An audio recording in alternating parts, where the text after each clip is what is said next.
Welcome to the Studio 70 podcast. Our goal is for you to join in on real behind-the-scenes conversations about our projects and the people who make them happen. Thank you for joining us. Hey guys, I'm Austin Parenti, and today I'm joined by a super significant special guest. Go ahead and introduce yourself, stranger. Hey, I'm Ryan Kavanaugh, and I'm a former King's Academy student. I graduated just a couple years back in 2022, and I was a big part of Studio 70 during the early days, and so super glad to be with you. Yeah, so you could tell from Ryan's microphone, he is not in the studio with me. He is out at college. Where are you studying? I'm currently studying out in Los Angeles at Loyola Marymount University, so been out here for a couple years studying film and television production, and it's been pretty amazing. So we're bringing him back digitally to help us chronicle the story of Studio 70, because Ryan, you really are a founding, member, and saw the program through its earliest years and pioneered it with us. And a huge part of that was the Fountain of Youth. So you've been listening to the podcast that previously we have me and Damas just kind of talked through orally the story of Studio 70. But I thought it'd be kind of more fun and interesting if you and I watch the Fountain of Youth, since that's the part that we're at in our history, and commentate as directors kind of do. So shoot the breeze and kind of take a stroll down memory lane. When's the last time you actually watched Fountain of Youth? It's probably been a while. I don't know, maybe a year or two now. I think I showed it to my roommate maybe last year, but that might be it. So Yeah. it's Yeah. I was just been a thinking while. myself, I don't think I've seen it since the movie theater it premiered in Really? 2021. Was it 2021? I think. Yeah, Yeah. December 2021. So I really am nervous because a lot of times if I take a break, a step away from a film, I either return to it and think, that's not so bad. That's kind of enjoyable. Or I'm like, oh my gosh, what could I have possibly been thinking? So Yeah.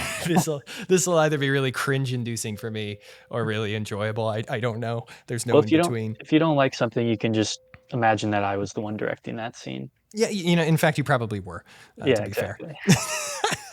So anyway, this is a totally new way to do this. I haven't really seen a format for how to do a director's commentary as a podcast. So what I'm going to recommend to the audience is that they actually open the Fountain of Youth in a new tab on our YouTube channel, TKA Lionheart, the Fountain of Youth. It came out in 2021, and they cue that up at the beginning. And then Ryan, when the time comes, you can kind of count us in 3, 2, 1, click, and then we all click play together. And you and I will even have to click play at the same time remotely. I'm not going to listen with audio because I know the dialogue. I'm just going to chat and, I don't know if you want to do the same, but that's Sure. the Yeah. format I was thinking.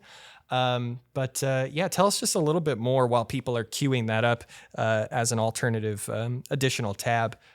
Do you have any better sense now that you're at college, you've been there for a few years, what your career aspirations are? You directed Fountain of Youth. Do you want to continue directing or doing something else in the industry? Yeah, it's been something I've been thinking about a lot just over the past couple of years. And like I came into school thinking directing was my path. Um, but I've kind of opened my eyes to see that maybe it might be something more technical, camera related or editing related, or even like writing. I could see myself doing something, maybe writing for like a sitcom or a TV show or something of that nature. So I don't know to answer you. I don't really know. It's kind of I've kind of just been, trying different things, seeing what I'm good at and what I enjoy. hmm I think the challenge for people like you is that you are really gifted in multiple different ways, and so it's a blessing and a curse that you can support other people's ideas and stories as a camera operator or editor, but you could also generate them for yourself and kind of understanding, which one's actually going to be more fulfilling in the long run, and what God is calling you to as a first step. It's surprisingly hard, and I don't think people appreciate the burden that comes with being, you know, um, talented in multiple ways. Maybe we could even look to the parable of the talents for an example there. But anyway, before we start rambling, why don't we go ahead and get started? I'm going to walk back to the back of the room and click play really quick. But Ryan, you count us in when you're ready. Alrighty. All right. If you have the tab open, let's press play in 3, 2, 1.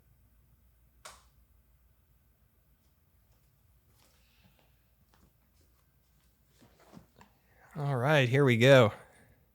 These are the days before we had a nice 3D logo with Studio 70. And we just had text. Basic text. I think that started on Echo. I remember. That was the first time I saw it. Yeah. And then, of course, Lena Apicella came up with this shot idea. Remember, we were shooting. It was like, this was the raining day, right? It was like downpouring a little bit. Maybe. Was that... Oh yeah, when we were shooting the opening, it was pouring down rain, and we had Steven's dad there as well. Yes, so the guy who stars in the film, Steven, his father is playing Ponce de Leon right now in the red, and you could see the raindrops in front of the drone right now. So I had a feeling the drone would be fine. I mean, those things are like weather resistant, I would say, and it was a light drizzle, so we flew it anyway. But the thing was. Yeah, so we're sitting there, and like Olivia O'Leary looks at me and is like, "Parenti, you need to ask Lena what she's thinking." And I'm like, "What?" And Lena was too nervous to bring up her idea, but she thought it would be really cool to open the film on a palm frond because that just says Florida, and then out of focus in the background, our heroes emerge, and I loved it, so we went ahead and did it. So the first shot of the film was not either of our ideas, if I'm getting that right. Yeah. No, I think you're right. Lena often had great ideas, so. Yes, and we'll be bringing her in for the Echo 10-4 story time, I guess, next time. I guess it rained a lot at Riverbend. I said it was the raining day. It rained probably every day that we were there, or every other day. By about 12 p.m. is when it started pouring every day.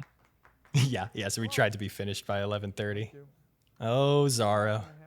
I miss that man. So my wife was playing the teacher. There's Dayton, who's been in our program now. He actually worked as our sound operator this summer on Iron Dusk, and he acted in that film as well. But Antonio Zorro, who plays Giacomo Tanti, was actually our film professor in college. I don't remember what the casting process was like for that. He didn't audition, did he? No, so this was before we had the casting agency that you guys have access to now. So I think we were kind of just looking for anyone who could do it. Really, we didn't have as many options then. Yeah, because no one wanted to work with us, and we didn't have the reputation.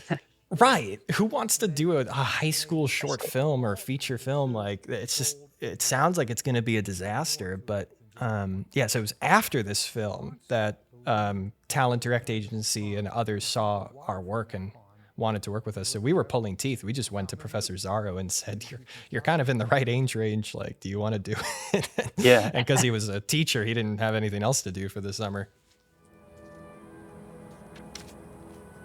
Rhododendron nostrum, Florida's flame azalea, poisonous to eat but not to touch. We just learned about a fountain that'll make you live forever. So this was filmed in the back of King's. Yeah, this was right behind the football field, to the right of it, if you're looking at it from the school. Yeah. And we figured it looked enough like a Florida backyard. Yeah. It's so weird, why you choose to cheat certain locations that sound like they would be the easiest in the world. Every one of our crew members has a backyard, but for some reason we're filming this at King's. Yeah. I think it was because we were shooting two things that day, right? So we shot outside and then we went inside. Yes. Right. So yeah. For convenience, that makes it's sense. Rather than drive somewhere. Right. And nowadays we just put it up on the LED wall if we really Yeah. are in a rush. So here, I don't know if anyone's ever caught this. Ponce de Leon's face is being projected onto Steven's face. We took time to really position Steven in the exact spot so that Ponce de Leon is overlapping with him. So we're telling the audience right here the big twist that Steven is Ponce de Leon having drunk from the fountain. Has anyone ever caught that and told you? Like, I saw what you I did don't there. think so. I've had people tell me they liked the ending, like it caught them by surprise. I've never had anyone come up to me and say they figured it out from at least the projection. Yeah. One of the wacky things with filming this, I remember, we're actually shooting backwards, right? This classroom, usually the desks are pointed the other way towards like a TV, and I'm pretty sure we flipped Yeah. everything 180 degrees so we can kind of put up our own posters and not have the big whiteboard to deal with, because that's always like a nightmare to light. Yeah. Either the big whiteboard or a big black TV surface that just either absorbs or reflects light. It's such a Yeah. crazy Well, even like intensity. you can see in this scene, the lockers were like an issue too. Like Yeah, there's yeah, kind of because a of how reflective. I remember Zach, our DP, kind of he had to hide lights. He was stressed out that day. Yeah, so there's like an arch of cables hanging over them right now, dripping on the left. And then we or were now on the dollying right. back too, so we were all like moving through the hall. Yeah, that definitely took our longest to set up. And by the end, I told Zach, I was just like, I think it looks great, dude. And he was like, okay, I was really afraid you would hate it. I'm like, when have I ever hated anything you've done? I don't know anything about lighting, brother. So Yeah. now we're at my parents' house. That's actually me on the back wall there, that picture frame. Oh yeah. Little baby Austin. And Mrs. Martin, our school president's wife, amazing wife, geometry teacher at the time, right? Algebra 2. Algebra? Yeah. Yeah, this was great. So Kyle Glenham, who plays Sean, he was my college roommate. And Sarah also ran in the same, friend circles. So these were literally my college friends. I was just begging to be a part of this project. And just like you, I mean, they trusted me enough to say, yeah, we'll spend 40 days hanging out and hoping this goes over well. 1,000 miles. Sean, don't you miss him? I remember in editing, this scene changed quite a bit. I think Philip Calacharan actually this was one of his scenes that he took and reworked a bit. Yeah, I think it plays really well. Kind of the awkward Mm-hmm. awkward feeling, and even the silence and like the clinking of the dishes, just it adds to that. Yeah. I remember him stealing a couple of reaction shots from Kyle that were not actually used truthfully. If you were listening to the dialogue there, he was listening to something else, and he would repurpose those and cut in at such and such a time that I thought was really smart. My parents' Amazon Alexa is blinking in the background. That's always bugged me about this scene. It just glows yellow like I'm listening to this dramatic moment. Oh, well. We went on like 2 dates. She was already acting like we're married. Now, I think the pictures in the cabinet there are actually of Dayton, though. Oh, really? I think we back out for a 2-shot here in a second. We'll see. Yeah. See how he's lifting the barbells? Oh, yeah. Is that what those are called? Yeah, the weights. dumbbell. I don't know. The wrong guy to ask. I don't know how that muscle stuff works, but yeah. Good. That's a good attention to detail. Yeah, Damas did great. He was the art director on this one, and I don't think did any art directing ever since, or really even beforehand, but he really got the job done. It was with you the day the nuns found you. I remember Mrs. Martin was so gracious about doing the role, but she also said she lamented being old enough that she could be typecast as a dying mother. Yeah. She had a bit of a crisis when she realized, she's like, I could pull that off? Oh, gosh. Yeah. And in my personal opinion, I think she looks too young. Yeah, You no, know? definitely. Like she does not look like she's at that point in her life, but I in theory, cancer can happen to anyone at any time. So it Yeah. works. But that was in studio, wasn't it? That little That insert? one shot, yeah. That may have been.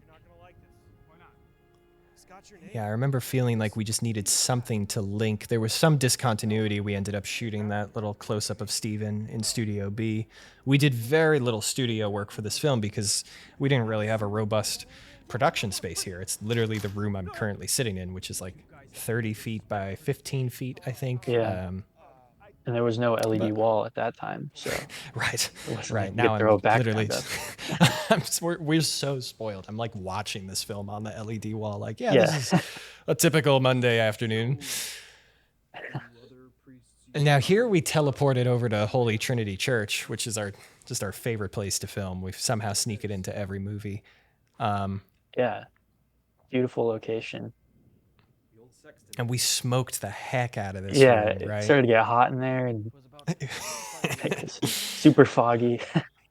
Yeah, I just have this dreamlike memory. I don't know. It was so late in the night, I guess, or we were just so tired and there was so much fog and we could barely breathe in there. I have this vague memory of the priest actor just breaking out into a Christopher Christopher Walken impression. Yeah. And then And Steven Steven, doing Nick yeah. Cage. And, Yeah. and they both do the entire scene. I wonder if I actually hit record. Do you think we have that footage? I might have to I don't dig know. that out. If we recorded it, that'd be interesting to see. 'Cause it's such a long scene and it's so particular with these dolly movements and it's just dialogue. So there's nothing really like fun about a day like this, you know? It's important for the plot, but we're sitting there like, Yeah, we're just in one room and it's like, gosh, they made it so funny though. And I'm sure if like anyone walked in, they'd be like, this is not funny at all. yeah, It's this is just one of those insane. things. Yeah, when you're just so tired. I do remember scrambling the bookshelf quite a bit though. We moved books and rearranged everything there to look better for film, whatever that Yeah. means. That insert of the map, I'm actually the one holding it. Oh, really? Yeah. Hand actor. Yeah, call it out anytime it's secretly you. I'll do the same. Just the amount of times we have to do that in a film is so weird. People would never know. I mean, look, it looks older than that. Kyle is wearing a hat he's had for a while. It's a hat with a hat on it. I've also never gotten a comment about that. Did you ever notice that? No, what do you mean? It's like there's a hat. Yeah, there's a picture of the hat he's wearing, and that's the Oh. icon on the hat. And it's like the most dad hat, stupidest thing. And his character was supposed to be a dad, so he just came to set like, I think this is perfect for me, and we said roll with it. That's funny. I didn't even know that. Yeah. Return unchanged.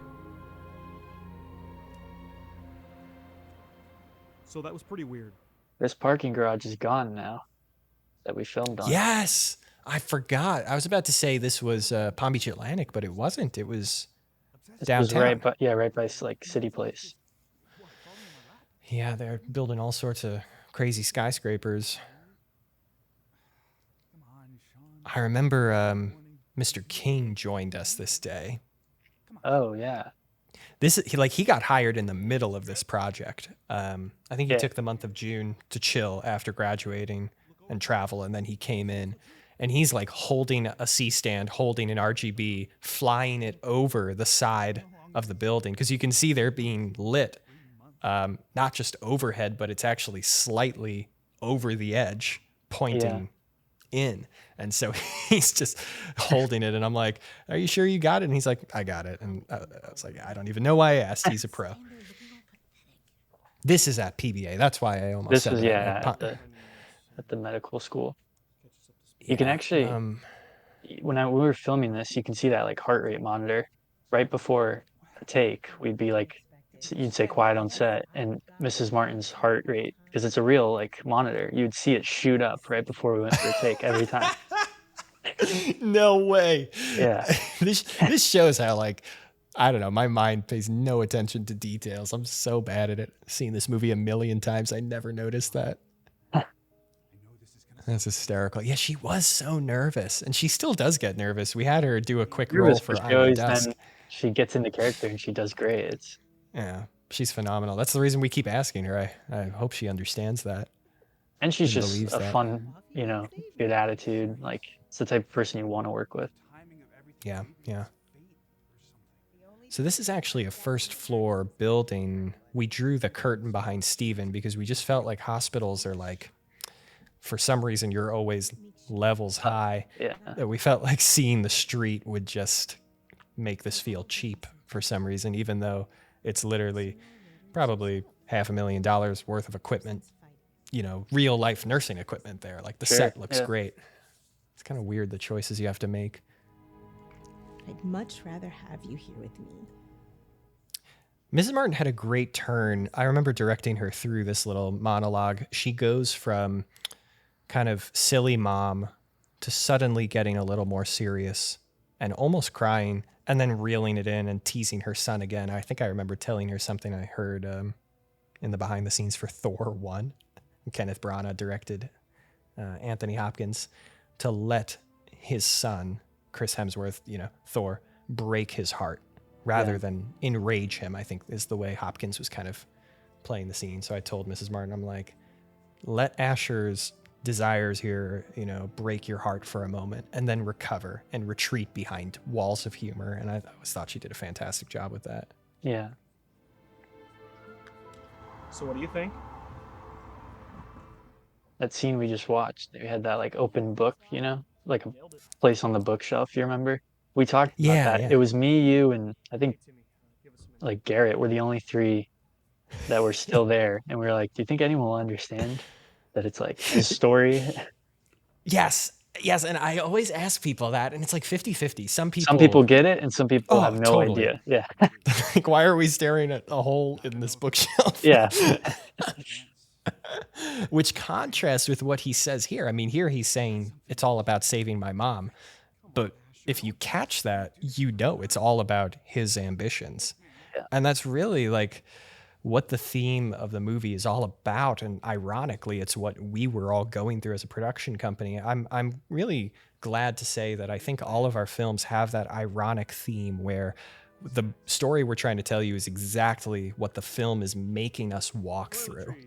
Yeah. This was our first feature, and there was a temptation every day for us to come to set and make it all about us and the amazing thing we were doing. First high school in the world to make a movie. It's going to be awesome. It's going to win every award. But really to sharpen ourselves and turn our ambitions towards each other, rather than our own personal glory is exactly the temptation we were facing every day. And so we just walked Asher through it as well as we were, as I was writing the script. Yeah. I'm not saying I did a good job writing it. I'm just saying that's the reason, I guess. King also joined us this day. I think this might have been his first day with us. And we used like BugNet in the that's car right. to... I remember that. He showed up and he didn't go inside once. Mm-hmm. Yeah, Just my wife was so outside. surprised. She was we lived at that apartment, or whatever it's called, duplex, for a number of years, and she was shocked when during lunch Phil came up to her and said, "Where's the restroom?" Because Yeah. everyone else Had was already like- asked her. But people don't understand, like, they're watching this movie in an air-conditioned room, probably somewhere, likely not Florida. Just remember that if the scene takes place outside, we are all sweating buckets. Speaking of which, I mean, This was the hottest. Hottest day we had. This was my grandfather's house. And we thought, oh, Yes. good, it'll be a nice, easy day. And then we're like, oh, we're actually shooting outside all day. Yeah. Hottest day in July. Oh my gosh, we're like dying. It's Florida heat. And when we're hot, we make mistakes. I mean, you remember what happened. Oh, yeah, a lens was dropped. The entire camera rig. Oh, right. Michael actually shared about it on the podcast already in his Oh, really? episode. Are you in one of those pictures? Probably. I'm not sure. It might be on the other side of the shelf. My Mm. cousins are, though, I think. And this is my grandfather's office. Dude, I am so in love with this office. They're nothing. It's just a bunch of local crap. Oh, look at this. So Demas put some medals back there and the Giacomo Tanti certificate. Yeah. So some of that art is us. They caught me smoking in the back. What? It was a kid show in the 80s. All right. Now let's see what you got here. Okay, so Fitting the dolly in here was nuts. I was so afraid we were gonna Yeah, like scratch the scratch the- floor. Yeah. Yeah, it was a smaller crew. We did a skeleton crew that day, Right. so it was only Mhm. like This maybe tower 8 of us, I think. Yeah. Watchtower. And I think that means these little push-ins on Zaro, where the dolly's kind of moving closer and closer, that's not digital. We actually brought in the straight dolly track just for that little movement. Zach was really opposed to doing that in editing. You know, of course, there's a way in Yeah. editing to make it look like your footage is zooming in, but Zach really wanted to try to get it all in camera. I'm really glad he did, but it takes a lot of work. We're moving furniture and getting this big bulky thing in there. Palm Beach. Okay. So then what about the next line? The tower? It's funny, any store you go to in Florida, like a Cracker Barrel or, you know, some store that has books that you could buy always has this exact book. And I can't help but open Oh, it really? and find the Ms. Perec. Yeah. Yeah, Did that's, you that's find all this just book, or was it Demas? Demas found the book. I researched the wreck, and then he happened to, find that it's actually Real. written about. Yeah. Yeah. Now, when we get to the Panther field guide, that I did some Photoshop Okay, design for, because that didn't actually exist. There, Zaro looked at the lens, actually. I had to go in and rotoscope his eyes out and move his pupils so that Really? he didn't. That's Yeah. it's a lot of effort. It was killing me, though, every time I watched the scene. I'm like, oh, gosh, he looked right at the audience. Yeah. There's no windows. Phones? I like how he says there's no windows, but it's like a kind of a bedroom. You would assume there'd be some windows. Yeah. And there totally is in real life. We just Yeah. didn't turn the camera around. I love this gag. People in the theater, I remember, laughed. Oh yeah, this is your grandmother, right? Yeah, I actually brought the recorder home and was like, Grandma, can you record this line? And she was not about it. So my dad, who's the most stubborn guy, and he's in the film too, you know, he's like, I was in the film, you can do it here. And he took the mic and he records the line, and then he shoves it in Grandma's face Yeah. and forces her to do it. And I'm like, if he wasn't there, I don't know. I'm such a sweet grandson where I'm like, okay, you don't have to be in my movie, but Yeah. yeah, thanks Dad for forcing her to do that.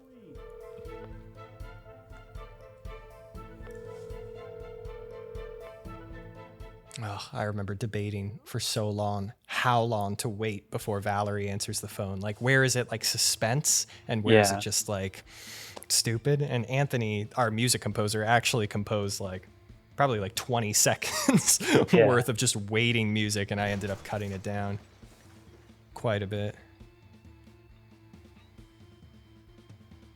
So did your grandpa ask if you actually broke the window? He was curious how we did that.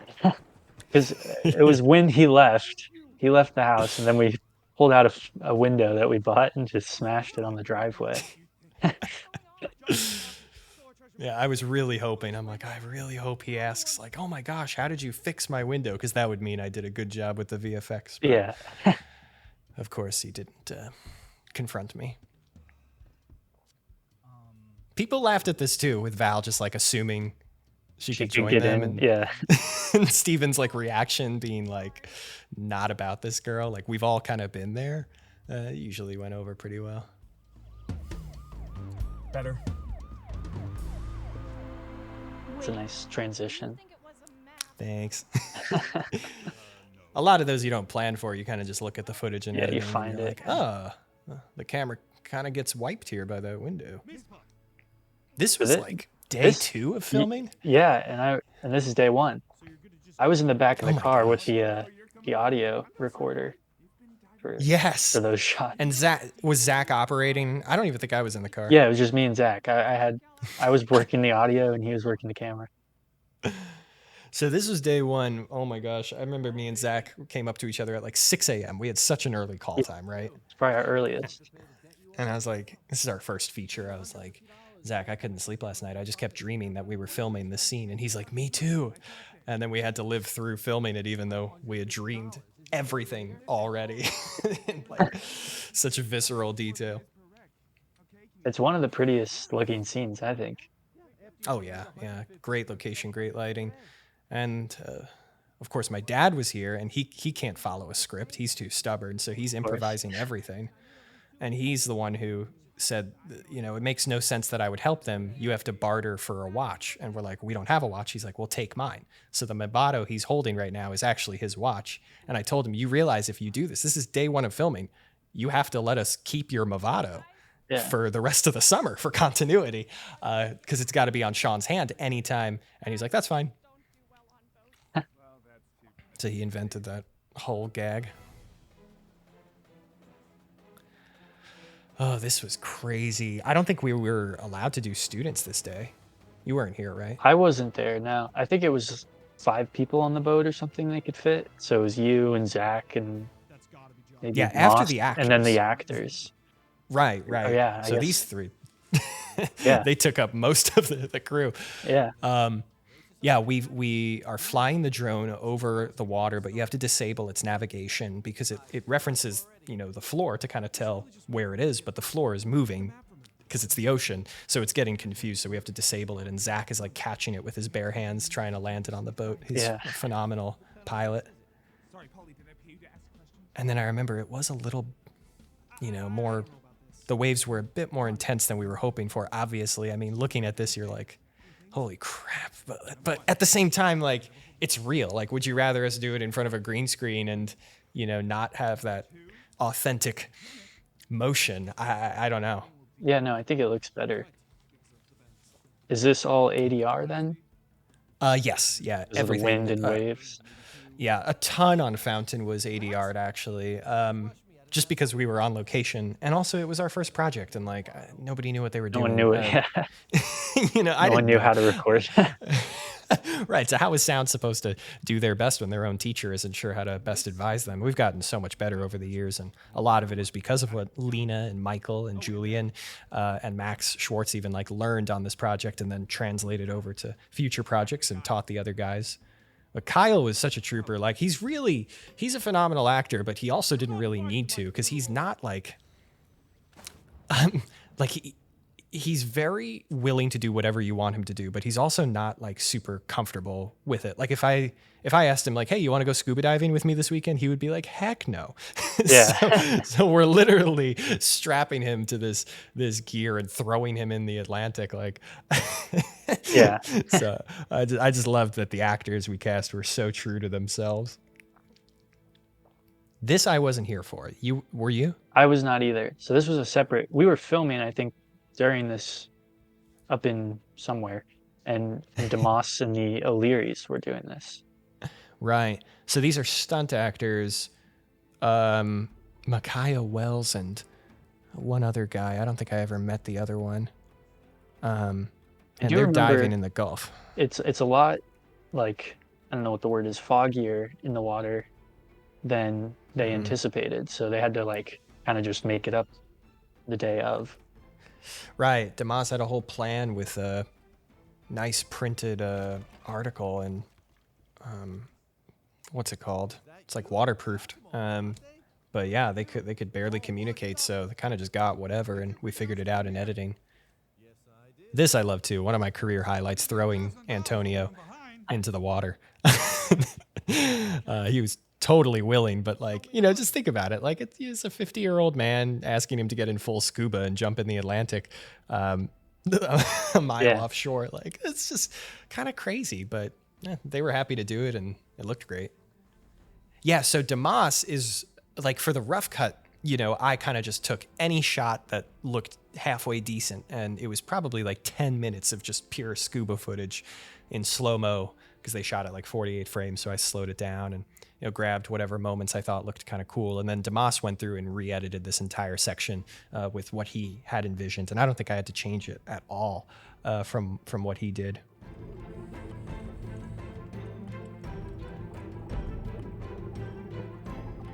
Do I wish it was a less murky day? I think so, but I do feel like it added tension. I mean, Phil King was watching the footage and was like, that's terrifying. There are probably like bull sharks out there and you just couldn't see them.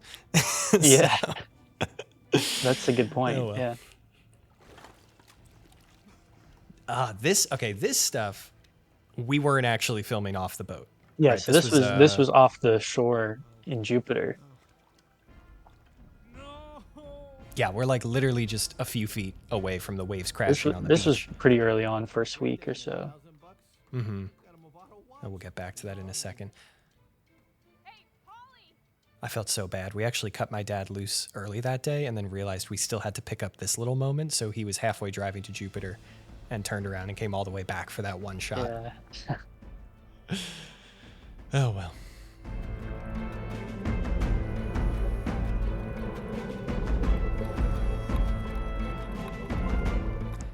Yeah, I remember this looked way more orange in the original cut, and then Zach color graded it to be more blue-green. Color grading underwater is just nuts. The way light bends and changes, even in such a short break from the surface, because they're not actually that deep. I think this wreck is less than 30 feet under, Yeah. which I'm pretty sure is considered like a shallow dive, right? Hmm. But even so, like, you need to do some serious color grading, otherwise it just looks really wonky. Right, so So that I remember clue, the sound team. Yeah, go. sorry, that clue muck, we put that there, right? Demoth Yes, brought yeah. something and attached it. Just wedged it under the wreck. So this stuff, I remember Lena and she might have been solo on sound today, was on a paddleboard holding the boom yeah. mic and like kneeling. What was your duty this day?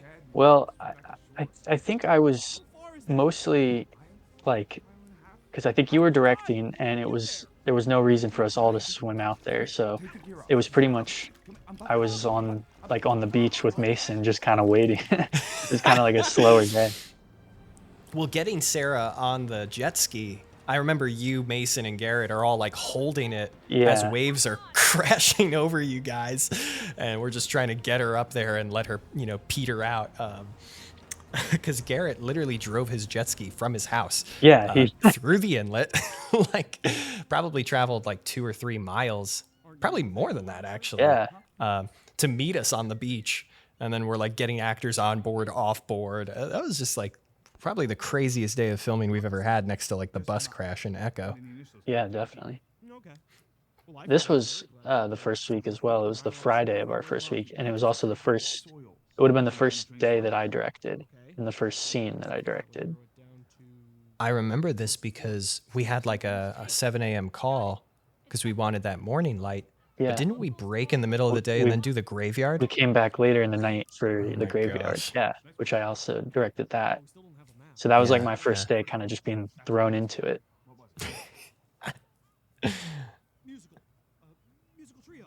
But it was great. I mean, you're a natural communicator anyway, but I really felt comfortable working with these three and letting them work with you because I knew that they wouldn't bring any sort of actor cattiness. Sure. Like they're working with a first-time student director, but I could trust that they would be peaceful and patient with you because they required our peace and patience. There'd be plenty of times they're new at this and they would ask to do another take because they just felt like they didn't get it right. Sure, yeah. And then, we'll talk about this more when we do the Echo and the Flamingo director's commentary. But as we've started to work with more professional actors, that's certainly been a challenge to just think through how to help the actors have proper expectations for what we're doing and the sort of experience they're going to have. It's not better or worse. It's just different. Yeah, it's hard. You Nate. got to find a balance for the students to be able to learn and try it, but also respect the actors. Forever, I thought that employees only sign was really there. I went to Holy Trinity Yeah, a few no, weeks ago Demoss and it brought wasn't. that. I was like, oh, that was our art team? Amazing. But Chelsea, you directed this entire sequence. Yes, yeah. Which I think was probably one of the most fun sequences that I directed. Mm-hmm. And I remember Yeah, I remember climbing up in telling that you- tower too. Just me and Zach and Steven up there. Dude, it's terrifying. I wanted nothing to do with that. I'm so Yeah. glad you were willing because there was no way I was going to. But Brian Nehemias, the groundskeeper, he just takes such good care of this church. There's like no ladder in there, right? There was a ladder, but I think you needed like part of the way up, and then you had to like just climb on these like this makeshift ladder or something. Yeah. I don't know. He just So kind of he- launched himself up there. Right. And he's He an was older climbing up the gentleman, wall. but he's Yeah. so spry. I was like, man, I want to be him right now when I grow up. I don't know. But I remember coming to you and saying, like, I think it's important that you do this sequence because people are going to ask, like, okay, so you co-directed a feature film with your teacher. I mean, really, like, how much of it was the teacher hand-holding you and how much of it was you? And I really wanted to make sure you could definitively and easily say, like, I did this. This is Yeah. me, so I just wanted you to have this entire sequence because I'm such a great person, when Yeah, exactly. And I mean, I submitted this sequence to several colleges, I think. So it definitely helped. I'll go on the record here and say we tried to film this at Bach Towers, actually, and they said no to us. So if you're ever Oh. visiting Bach Towers, just ask them why. Why would you say Yeah. no to this wonderful little high school? I guess they hate us. But then we teleport across the bridge here to Society of Four Arts. I love when Yeah. people from Palm Beach actually watch this film and they're like, wait a minute. Yeah. Just before they ran into that gentleman, that was our music composer, Anthony Espina, who's scored every film of ours since The Fountain of Youth. And gosh, he is talented. Yeah. He brought like chicken wings too. Yeah, he was super You remember nice. That was like our first time kind of meeting him. It was Yeah. that was great. He is like eternally optimistic. He is so proud of the work he does. And when we send him a film, he always writes me back and says, like, it's beautiful. It's amazing. Here's the scene that made me cry. I'm so grateful to work with you guys. Like, he's just awesome. Yeah. From him and took off. Sean's got the other half. Here. Let me see. Yeah. Climb the trio's tower. So here's the turn in their relationship. Yeah, that subtle look. I remember you directing that. It's so Like yeah, you were it's like so you were hard. like, we need a look. Just something subtle. Mhm. Yeah, the worst position you can be in as a director is like you feel like you know what you want, but you don't actually have a clear picture of it. Sure. Like I knew we needed a look. I had no idea what the look was, so I couldn't help Steven. And I think he probably sensed that and was and therefore felt helpless. Yeah. I think I've gotten much better over the years of like having a very clear picture in my head before we go for a scene. So what he did there, I'm super happy with, but I don't know how he got there, given that Yeah. I basically had nothing to do except tell him what it wasn't. Like, not that one, try again. Yeah. It's like so annoying. Here's something that's changing. I'm curious your thoughts. I don't know if you've noticed this, but I think guns have taken on a very different presence in modern films as a result of just what's been happening in our country and the media and how gun violence is being depicted, shared, and just maybe how anxious a lot of our culture feels around firearms. I'll give you the example. Ballad in the Songbird, Hunger Games, Oh, the Hunger Snow, Games, the Ballad of the whatever the Songbird. new one is. Yeah. Yes, and the serpents. Something, yeah. So Whatever, the one that came out like a couple years ago.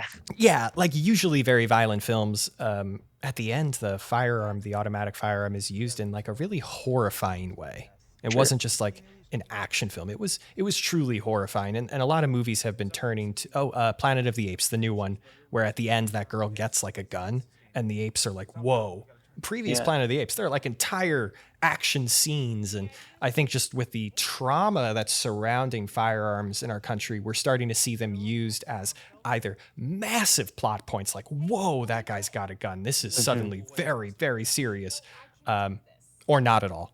And I feel like when I watched that scene with Fountain of Youth, the gun came out and it doesn't have the gravity that a modern audience would expect with that. It's like, oh my gosh, like he's whoa. Like I maybe don't personally feel that way, but I feel like audiences maybe feel that way. I don't know. Yeah, I could see that. I mean, sometimes you see like a movie, an action movie, and there's just so many guns, so much violence, someone's getting shot in every scene, and so it takes away any kind of, I don't know, seriousness of it. Mhm. And now there is kind of a shift, I guess, away from that. And so Mhm. when someone pulls a gun on you, like in this past scene, like you would expect them to be more alarmed, but instead they just kind of hand their phones over, like, oh man, you know. Right, right. So maybe we should have been more like, this is, this is your life is threatened, this is a bigger thing than we treated it as. Hmm. And times have changed. I mean, even in these short 3 or 4 years, maybe it was fine at the time of release, but just moving forward, we got to be more thoughtful. But anyway, this scene's super fun. Yeah, this one's good. Ryan Johnson, I think I texted him maybe like the Friday before, and I was like, hey, do you want to play like a sexist guy who gets punched in the face? And he's like, yes, and just happily showed up. I got a wife and kids, like. Cool, me too. My wife would kill me. What's your deal? Stay down. I want fair and square. This is oh yeah, the sugar glass. Yeah. I sometimes find some sugar glass in my garage still. Oh my gosh, from Echo. Yeah. I'm so Different sorry. film, but It permanently destroyed your garage. Yeah, that Pancake House was great. They, I was so glad we got to shoot there and not try to Yeah. pretend like a studio was a a restaurant. diner. Yeah. Because it's really hard to do. But and then we worked in the owner's daughter. She's the one holding the blue cup in that cutaway. Yeah. And that was a super fun cameo. And that was your wife driving right there. Yes, don't look too close. Oh, and Gio. This is the first time we yeah. met Gio. Since then, he's done so much for us. Probably favorite role of his would be Flamingo. Yeah. But this one was funny. Like, we just felt like we needed a touch point to remind the audience that there's a ticking time element with his mom's sickness. Yeah. Gio's standing on like 2 apple boxes there. If you remember that. That's funny. I don't Yeah, that was a but we good also wanted to- location too. I mean, Oh, yeah, they were getting an great. They were actual so like easy. hotel or motel. Hmm.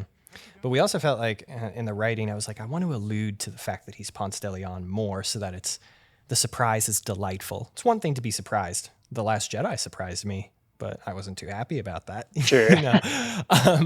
So to make the surprise delightful, I wanted him speaking Spanish at some point. So the audience is like, oh, that's cool. Steven speaks Spanish, I guess. And then later it's like, wait a minute, he's Ponce de Leon.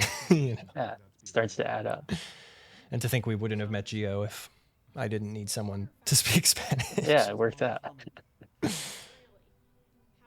Yes, a few of these shots were done in studio as pickups because we couldn't get back to the hotel. And they were shot on a green screen. It's not really all that hard to tell which ones, sadly. Yeah. 'cause I was still, The ones I with am still Sarah, learning. right? Yeah, exactly. You could have lied and been like, oh yeah, this one with Kyle, right? This one, yeah. Make me feel better about my poor visual effects. And you have to grow up again. Well, that could be fun. You could be in elementary applying to grad schools. This is true. This is very There. Yeah. It's not bad. It's really not. Just slightly on the No. hair. Yeah, and if you're like invested in the story, hopefully these things Yeah, just go over your head. You wouldn't notice it, yeah. The Misfit was built in the 20s, so the map can't be older than that. So it's not a map to the fountain then. I remember Zach having fun with that teal backlight, just adding a little bit of color contrast. It's the opposite color on the color spectrum from orange. Blue and orange, yeah. And at first I was like, I don't know why he's doing that. It's going to look like daylight. No one's going to get it. But he knew. Yeah. What am I saying? I need a coffee.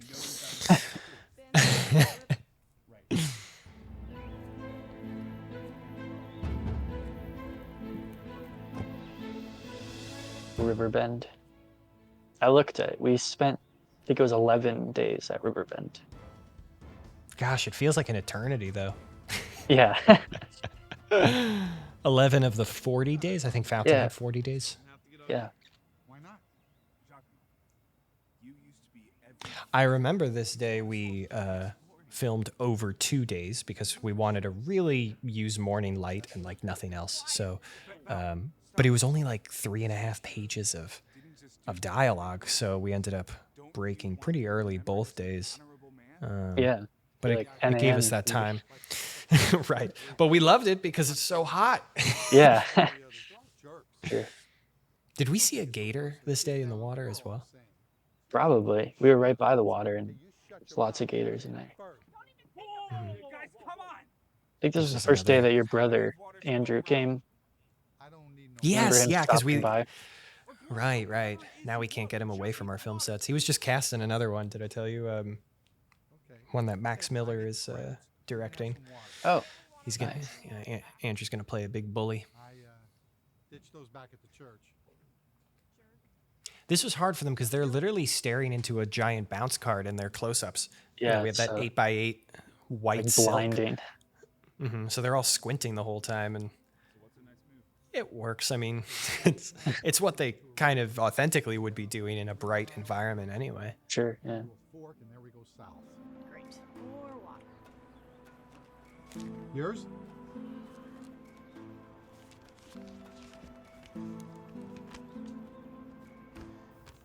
I, in the screenwriting process, was really anxious that somebody would think like, gosh, the map is causing so many problems. Why doesn't somebody take a picture of it on their phone?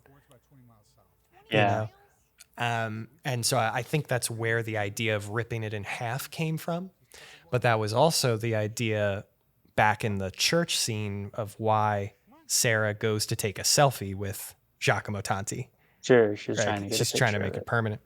And But then then he took their phone. he took them anyway. Yeah. So filled in the gaps, but Yeah, modern technology is hard to get around sometimes.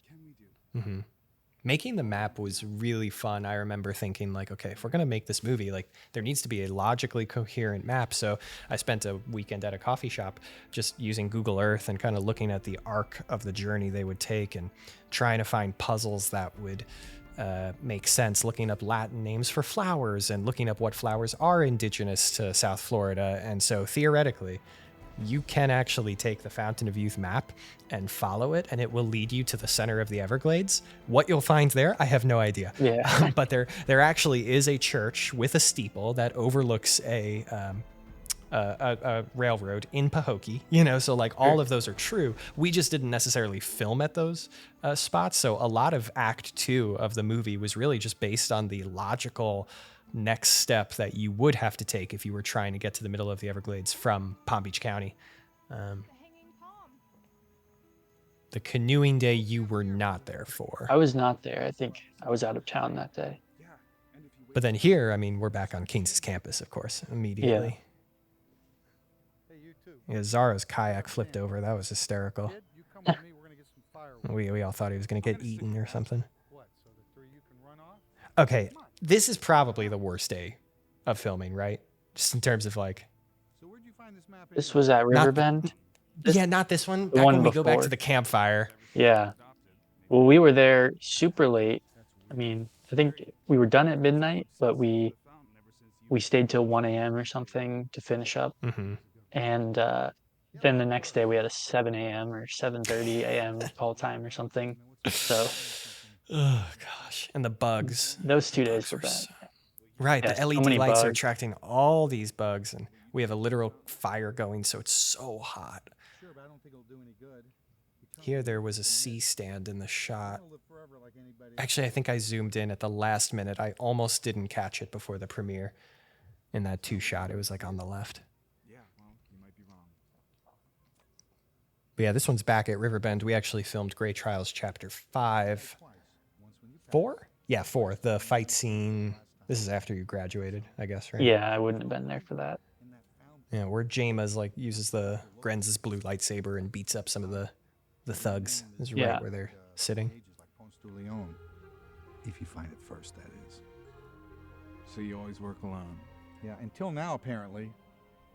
Solo's the way to go. This may have been Zara's first day. I seem to think you're right. That's because you locked us in your house and shoved a gun in my face. I remember sitting with him at like our little campsite and talking to him. Yeah. I remember him being very proud as a teacher, just like I would be now. He was so happy to see that like me and his students had gone on to teach other students and to make something that he expected would look kind of cool. And Yeah. he did. He really liked it at the premiere. But honestly, he was like one of those voices in my head, like, this movie has to be like decent. Otherwise, I'm so embarrassed. Yeah, so here we're back. You could tell. I mean, look at Kyle like sweating to sweating. death. Like his hair is literally glossy. Yeah, that was pretty awful. Wouldn't want the old man up all night by himself, would we? So writing Act 2 is really, really hard for a movie.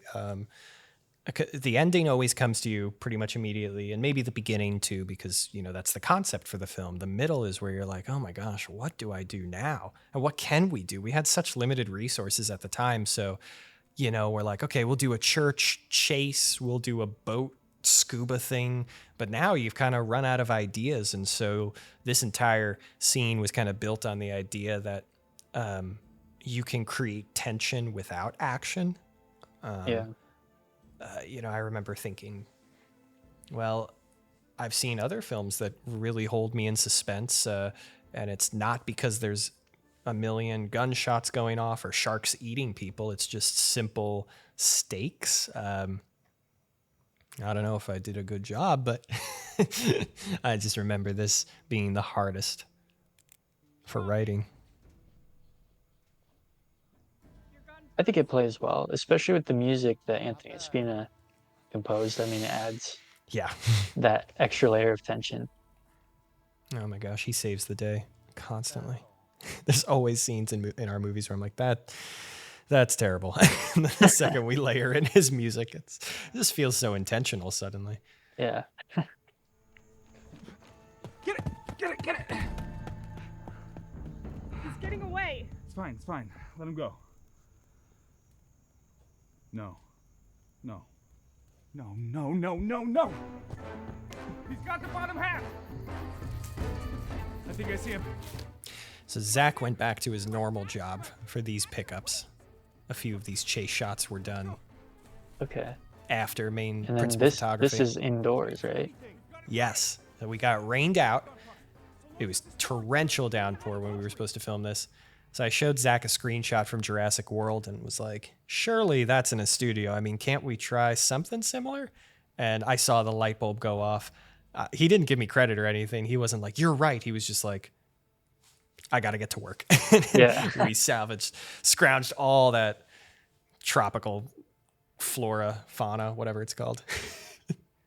And the smoke machine, that's the big one. Because if you don't have that, it's just a black hole. You know, we're filming that on the theater stage because we needed the space. But the smoke machine catches the blue LED light and casts it, fills that volume really nicely. Yeah. Can't be too far around here. Yeah, that's fine. I've got this. You guys have your weird moment. Kyle really shines with improv. Did you see the mockumentary we made with him? Yeah. What was it called? Duck something? Father Duck. Father Duck, yeah. I tried to get Steven to play the character that I ultimately played, and he couldn't do it, so I filled in. But yeah, Kyle's the man. You just tell him to say something funny. He'll come up with 6 options on the spot. This was the famous day. We've talked about it to death in the behind the scenes videos and stuff, but like where we canoed all the way down a few miles north, and that's downstream. So we filmed this scene. No, I think we were just getting ready to, and then torrential downpour destroys us. Yeah, because I have no recollection of this, so I must not have been there because I wasn't there for that downpour. Right. We ended up going back to film it, and so this is actually day 2. You can see Sarah's shirt is wet because when they went down this kind of dam, they wanted to ride down. Yeah, rather than walking their kayaks down like normal humans, they were like, we're going to do it, and we're not going to flip. And then, of course, they flipped. So yeah, I've been on that myself and flipped before. It's deceptively hard. You have to have a pretty balanced team. Like Val said, we barely had one up until now anyway. This scene actually has a different starting point. I think Asher even walks up to them and kind of introduces the let's talk about this, but in editing, I'm pretty sure we shaved off the first half there and just led right into what if we don't need a map. Yeah. Something so we don't lose our way. And this is the day the park ranger came over and got mad at us. Yeah. Walked up and was like, "Where's your permit?" Pulled it out. Right here. Yeah, to this day, she's like, they always let us film. They're always very gracious, but she always brings it up. She's like, you know, that day when you guys were filming that Fountain movie, you were on a path you weren't supposed to be on. And I'm like, I understand. We filmed there like 6 times since. Like, Yeah. can you please forgive me? So I brought donuts on the last one. We filmed there for Iron Dusk, dropped off like 3 dozen donuts for her and her staff, and we might have hit a turning point in our relationship. I don't know. That's good. Kyle created the idea of this freak out. Is that true? No, but it was his audition. I think the monologue where he freaks out on Steven is what he had to record for his audition. He created something else so that we'll come up to soon. These shots are pretty amazing. Yeah. Yeah, that was awesome. Obviously, Florida is just a beautiful... I was about to say planet. I'm in such a Star Wars Florida mood. is beautiful. Well, it does look like a Star Wars planet. Yeah. The thing is, you got to be willing to travel. Like we did for Iron Dusk, went to St. Augustine, and we're at Holy Trinity for this. Like, if you're not willing to travel, then you're going to be stuck with the really boring stuff. This shot is horizontally flopped. You can see Steven's hair was parted in the opposite direction because we wanted them to, we wanted him to have the same sense of direction that they're moving left to right throughout this journey. And then when they go home, you'll see that they actually are walking right to left for the most part. So to keep that continuity, we had to flip that shot.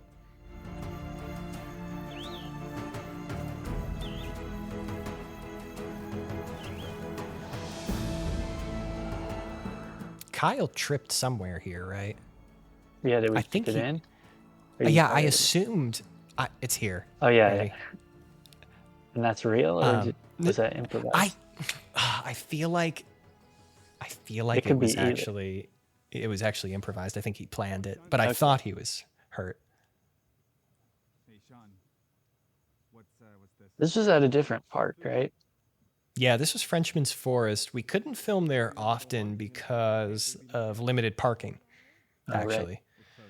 And its biodiversity, it's like different than Riverbend. It's definitely more pine trees and those like thin little pine needles.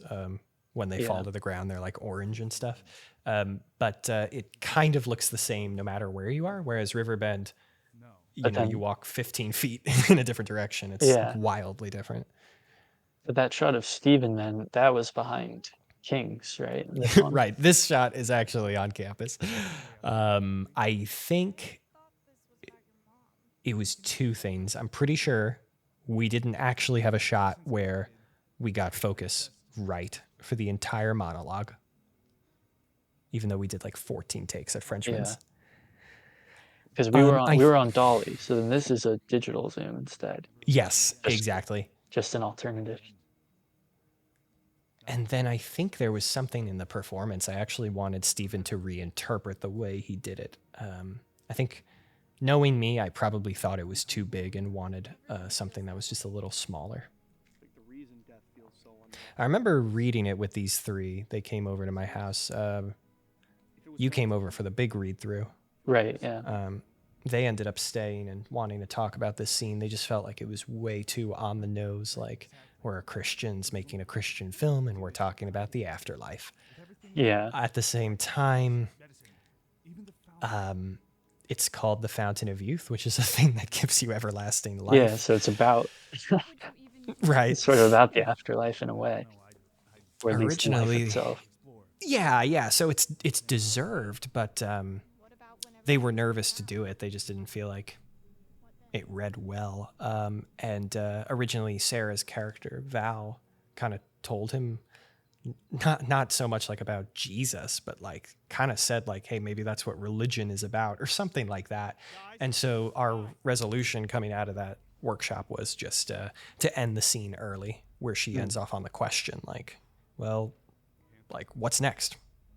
And opening in the audience's mind the idea that, you know, everlasting life is cool and all, but like even if you have that, you really think that's going to make you happy, at least on Earth. And hopefully it's it's kind of like a take-home conversation rather than one that actually happens in the body of the film. This is the one I. This is your Photoshop, yeah. Yeah. Oh, damn.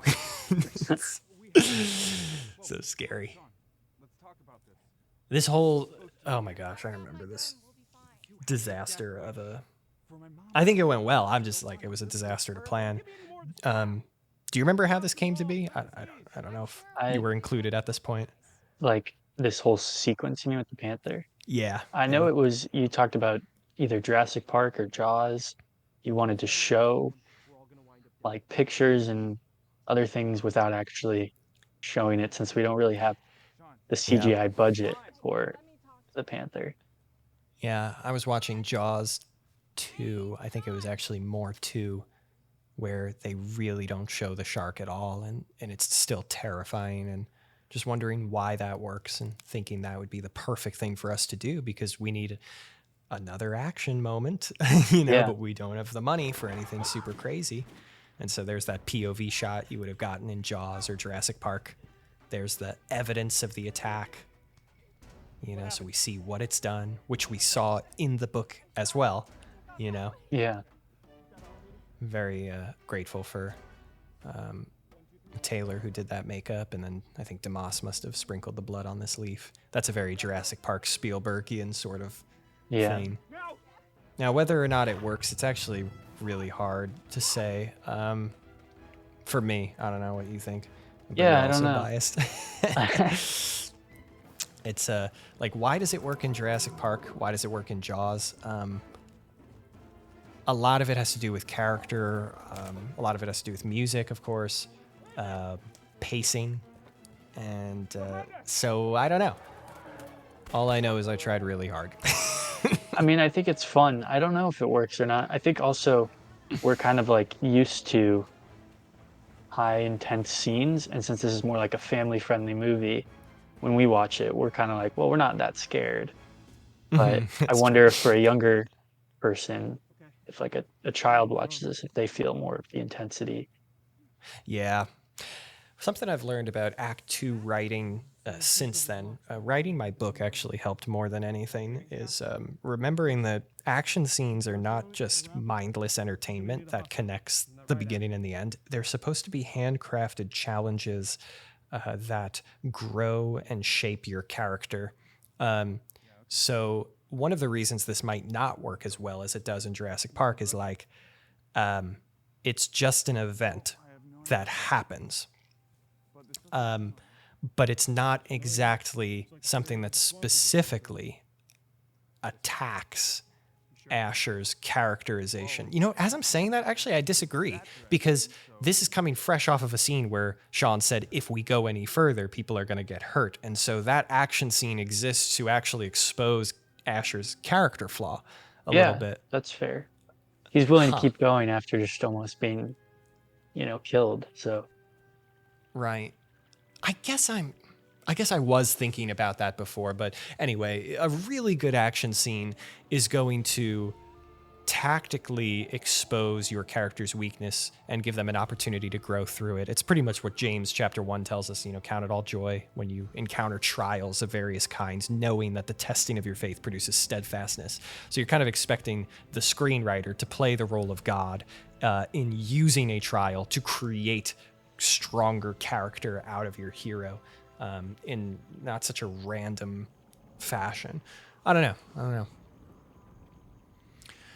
And here we are, the Fountain of Youth. So did you have to lug any of the fountain into the woods from the parking lot? I may have taken the top piece. I don't know. I do have a vivid memory of Mason carrying the bottom piece single-handedly, Yeah. at least for a time. He probably had to take a break or two.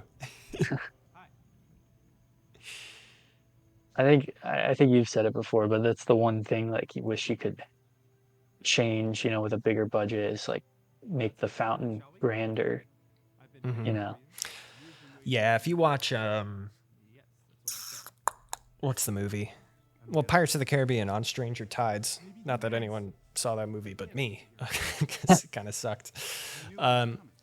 They have a Fountain of Youth sequence, and I mean, it's in this glorious tropical cave. There are macaws soaring through the air, a huge waterfall that dispenses into a minute, mossy fountain. It's like a really glorious thing, and at our budget and level, we couldn't quite do that. And if Damas was here, he would be telling me that, for years, that's been a continual theme, is like we write scenes that are challenging, if not impossible, for us to fulfill well at our given level. And I think that's true, and that's not, like, in the sense that I didn't know this until we tried it and I saw it.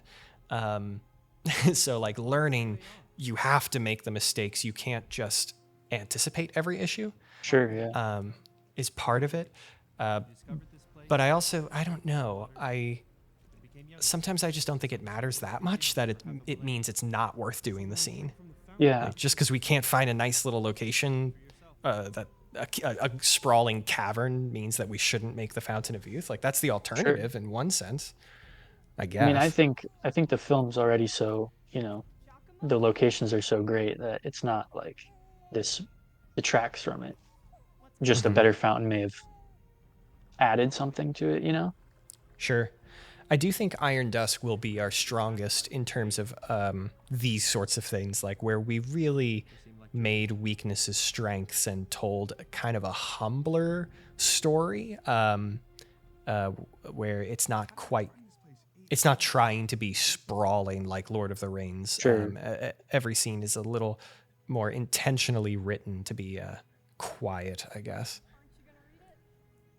Bringing the baby out to the woods was terrifying. I felt so bad. Oh, yeah. That's Banyan Archer, my buddies Justin and Caitlin's child, and I knew we needed a baby in the film, and I felt so bad asking them. Nowadays, I would just take my son, Luca. Your own child. So this is Steven's dad again. Yeah. Playing a later sort of version of Ponce de Leon. And he's in Iron Dusk. Oh, he is? Yeah. He plays like a tavern goer. With Jim Walter, actually. Oh, Almost that's gets funny. into a knife fight. It's pretty funny. Our fear of death has kept us from life. Yeah, it is a miracle we got the fountain working out there. I mean, Yeah, we had no. a generator. Yeah. Garrett, our on-set engineer, is like making the pump work, and I don't even know how he did that. Yeah. And then we filmed pickups of the fountain behind the baseball field, but I think you were already at college or something, right? No, you were a student. No, because that was between my junior and senior year. So I think I was at. I got COVID right after the shooting of the film, so I may have been. Oh. I may have been locked down. Yeah, so we filmed pickups behind the baseball field, and so we had to bring the fountain all the way to Kings. This sequence was re-edited by Philip Caltran again. That was his best contribution to the film. Was I originally didn't have it that we're cutting back to other moments throughout the story, but he did a beautiful job with it. I thought absolutely helps externalize what's going on in his mind.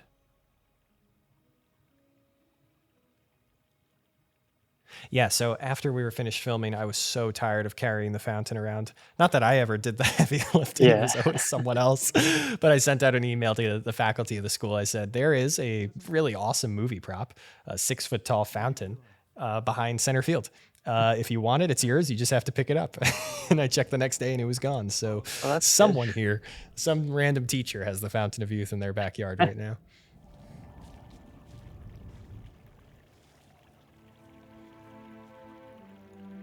Yeah, like that shot was at Kings. Okay, that's cool. not And then on cue, somebody unplugged it.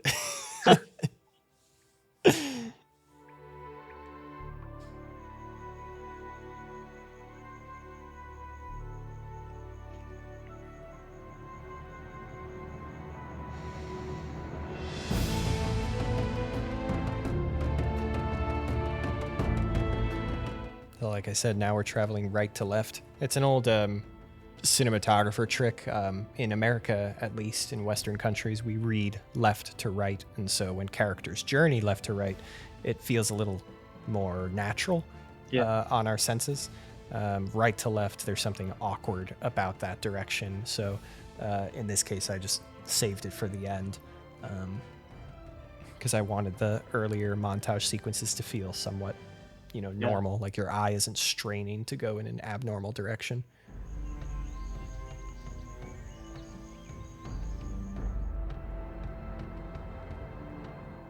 And we're back to the third day of filming. Yeah. all these car things were done at the same time, right? Yeah. So that means I'm in the trunk as this is being filmed. And it's slow-mo, so we didn't even use sound. Yeah. You're just tumbling in the trunk. Tumbling around, yeah. That's funny. I love the book choice. Mrs. Martin brought that from home. 1,000 Places to See Before You Die. That's good, yeah. Ironically reading it on her deathbed. What you reading? I don't have the time or the crayons to explain it to you. How was your trip? Now you can see the windows open. Yes, and the car's passing. I guess we did. I guess we changed our mind. But I should have been here. Well, flattery won't earn you a place in... Nowadays, if I have to film this again, I probably would have come more down the director's line to see Mrs. Martin's reaction stronger. Because she's in a bit of a profile there in her close-up. Knowing Zach, he would have yelled at me, though, because the art wasn't, super great in that shooting in that direction.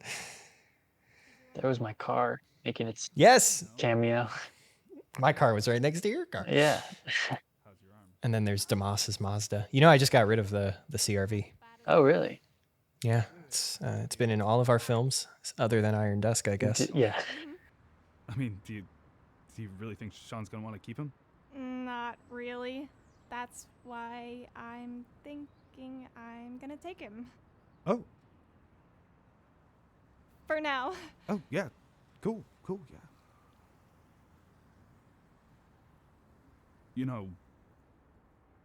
If you wanted, I could help you out with him from time to time. If you wanted, This is so funny. It's the most awkward, it's intentionally supposed to be. He's literally asking her out by saying, "I'll help you take care of the baby that you just stole." The baby that used to be the man trying to kill them. Right. Yes. There's something so painful about it, but I think it's great. A little bit. The Fountain of Youth, Atlantis, El Dorado, Troy, Flat Earth Theory. History is full of legends. I love it. This classroom is filled with people from wildly different ages. Yeah. Matthias had just graduated, but then we have a freshman in the back too. Greed, glory, fate, eternity. Now, if we stop listening to them, like Justin here. Christian Crescetti. That's what he would do every day we were filming. Yeah. No, I tease. He was a very hard worker. I was so impressed with him this summer. Like dirt or something. Bathroom. All right. See you all tomorrow. Have a great day. Oh my gosh, Max needed 1,000 takes for this scene. He Yeah. had 3 lines in the entire film. Didn't he beg to be in this anyway? Yes, he's like, I have to act, I have to do it. And then he shows up and he's fumbling over his words the whole time. I'm like, Max, you're killing me. Oh gosh. Here you can see me walking out, and I put my arm Yes, around putting your my- arm around Christina. Yeah. And she rejects you. That's so funny. Here, I think I wave at someone random, but nobody actually was waving back at me. Yeah. You ready? Good. Oh gosh. There's the hat again, if you didn't get a good Oh look yeah, at it before. that's good. Check. Flowers. Check. Hibiscus rosa sinensis. Nice. Those are edible. Ha ha. And do you have? I did really like this scene, honestly. I thought the writing was super fun, calling back a million things from throughout the film. It just unfolded very magically. And that's actually Sarah's engagement ring, my wife's. Oh. Well, that's the movie, sir. Wow. What did you learn? What were your takeaways from the project or seeing it this time? I think it still holds up. I mean, I wasn't really listening, but visually it still looks pretty amazing. Yeah, I'm very happy with the way it looks, probably because I had nothing to do with that. That was all Zach, our cinematographer, and Damas, the art director. Yeah, I feel like, I don't know, it's exactly the way I remembered it. It's really special. I'm just reminded of the crew, honestly, and the crazy 12-some students who said, yeah, we'll do it. And the actors also who were like, sure, why not spend 8 weeks, not having a real job. Yeah.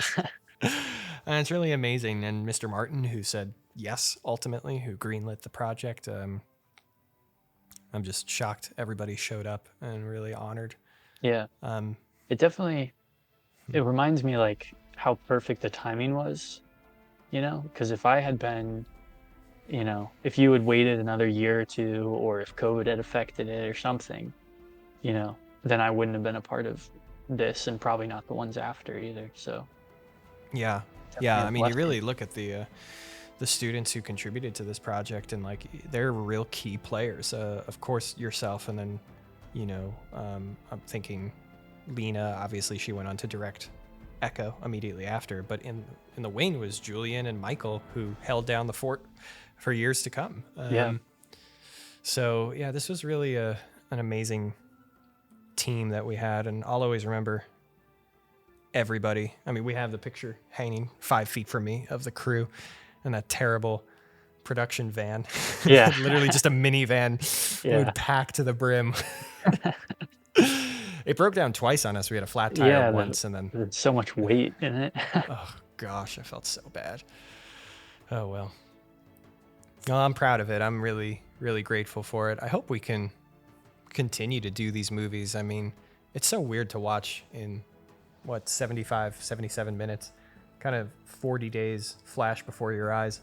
But it's really not 40 days. I mean, I spent like 2 months writing it and another month pre-producing, and we spent 4 months editing and doing the coloring. And it's like a year of your life. Yeah, and it's just over like that.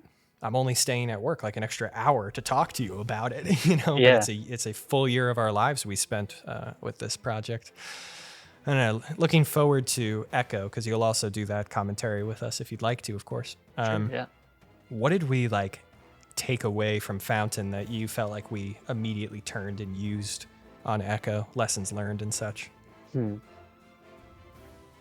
Well, I remember we having, the Fountain of Youth crew, all of us who moved over to the Wreck of Echo, it was like now there were more teachers almost. So you were able to focus more on directing when it was your episode, and I was pulling focus or showing someone how to pull focus or something like that. So I feel like we became a more efficient team, as opposed to Fountain was just, it was a lot of days where it was like no one really knew what they were doing. I mean, you had an idea, Zach had an idea, but like we were just kind of trying to mimic whatever you guys were doing. And speaking to you now, you admit like you didn't fully know what you were doing either. But yeah, how could you? Yeah. So yeah, I think you grow more comfortable too, because I think for me at least, I was nervous to try certain things. And then when you have 40 days to learn and just be forced to kind of try it, you have to get better or figure out that you're not interested in something. Yeah, definitely. I totally noticed that. I think, and to this day, that tradition is carried on really well, that our students teach each other so well. And Zane talks about it a lot because he's our standout senior, our crowned prince, I call it, the guy who's been with us for 4 years and done every summer film. He says, he's like, I have to teach the younger kids and be patient with them because I remember Michael and Julian doing it for me, and Michael and Julian remember you doing it for them, and so the legacy that you guys established by coming back and being teachers was like enormous in setting our cultural tone for years to come. When I think of Echo, and we'll get into this more in the next episode, I guess, but everything was doubled. Yeah. Double the amount of actors, double the amount of location, double the amount of visual effects, double the amount of personnel too, though. Like we only had 12 people crew Fountain of Youth. I think we had 24 or so on Echo. And so everything just exploded. And I think it's because you all worked so hard on this and we really gave it our best effort, and people were just blown away in the theater. Like, I don't know what I was expecting, but it wasn't that, was kind of the feedback I got.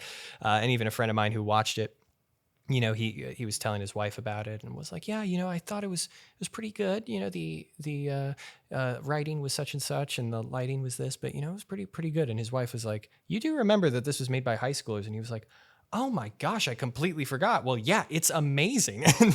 So even before he realized, he was giving it, pretty good. But most people who were in the theater were sitting next to their fellow students who actually produced it. And so they were just absolutely shocked by this. And so it poured over for years. We've been getting the dividends that this project has paid forward. So I think one of the things is that the number, like, if you remember during Fountain of Youth and even I think Wreck of Echo 10-4, we were all grips and we would say that everyone's a grip, And now you're kind of at a place where it's like everyone can kind of just specialize and like, I feel like that because we have a bigger number that works better and people can really master a skill. And if they don't like it, then, next summer is something they can try something else. So it's kind of a cool opportunity to try something and get good at it. Yeah.